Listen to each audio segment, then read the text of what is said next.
de son intervention. Je vais donner la parole à Madame Edem Ouazornou. Merci Monsieur le Président. C'est notre troisième exposé présenté au Conseil de sécurité. Donc ce que je vais vous expliquer n'est pas nouveau. Détérioration d'une situation déjà dégradée. Et on l'observe tous les jours au Yémen. Des millions de personnes sont réduites à la survie. Une décennie de conflit fait que des personnes sont de plus en plus à risque. Plus de 22 millions de personnes sont en situation de survie aujourd'hui. Soit près de la moitié de la population au Yémen ont besoin d'aide humanitaire et ce chiffre va croissant. Cette crise touche tout particulièrement les plus vulnérables, les touche en premier et le plus dur. La faim resserre son étau. Plus de 18 millions de personnes sont en situation de famine grave. 2 sur 3 familles doivent sauter un repas par jour.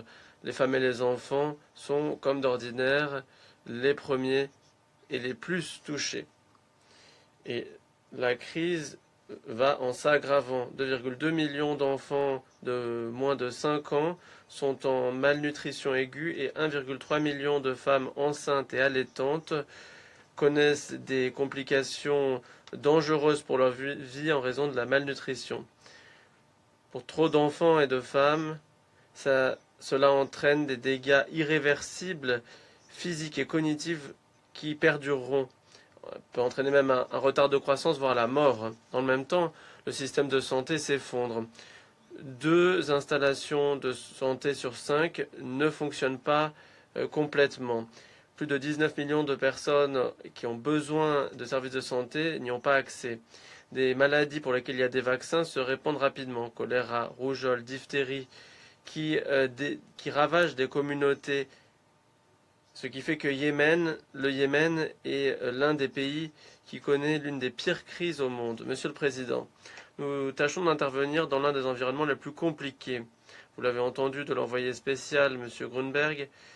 73 collègues de l'ONU demeurent en détention arbitraire de la part des autorités outils de facto et beaucoup ne peuvent pas communiquer. Un grand nombre de nos avoirs ont été saisis et l'accès est fortement restreint. Face à cette réalité, nous avons dû réévaluer nos opérations dans les zones qui sont contrôlées par les autorités de facto. Les activités humanitaires se poursuivent et je rends hommage aux partenaires des ONG qui travaillent avec beaucoup de courage et de détermination. Mais bien sûr, la situation doit changer. Le Conseil doit apporter son soutien pour garantir un accès humanitaire qui est tant nécessaire. Monsieur le Président, dans cette réalité sombre, nous assistons à une escalade régionale qui n'est toujours pas réglée et qui est menaçante. Les prix grimpent en flèche. Le gaz de cuisine a augmenté de 26%, tandis que les prix du carburant ont grimpé de 20%. Alors que le pays importe presque tout. 90% du blé est importé, et pour moudre le blé, il faut du carburant qui est lui aussi importé. Nous assistons à des perturbations des chaînes d'approvisionnement plus larges dans la région.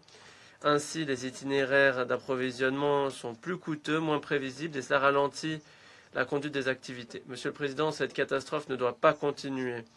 Notre plan d'évaluation des besoins humanitaires et de réponse vise les 2,16 milliards de dollars pour venir en aide à 12 millions de personnes. L'objectif est d'éviter une catastrophe bien plus grave. Mais l'écart entre les ressources dont nous disposons et les besoins humanitaires qui vont croissant se creusent. L'appel lancé l'année dernière n'a été financé qu'à hauteur de 29%. C'est l'un des écarts les plus importants depuis une décennie. En conclusion, j'exhorte ce Conseil tout d'abord à mobiliser son influence pour garantir la libération des collègues de l'ONU détenus et des dizaines de personnes employées par les ONG, de la société civile ou de la communauté diplomatique. Plaider pour que nous puissions travailler dans la sécurité et sans entrave pour venir en aide à ceux qui ont le plus besoin de notre aide. Nous exhortons deuxièmement à financer la riposte dès à présent. Troisièmement, à appuyer les efforts de l'envoyé spécial pour réaliser la paix, sans quoi ce cycle de mort, de maladie et de privation continuera. Je vous remercie. Je remercie Madame Ossornou de son intervention.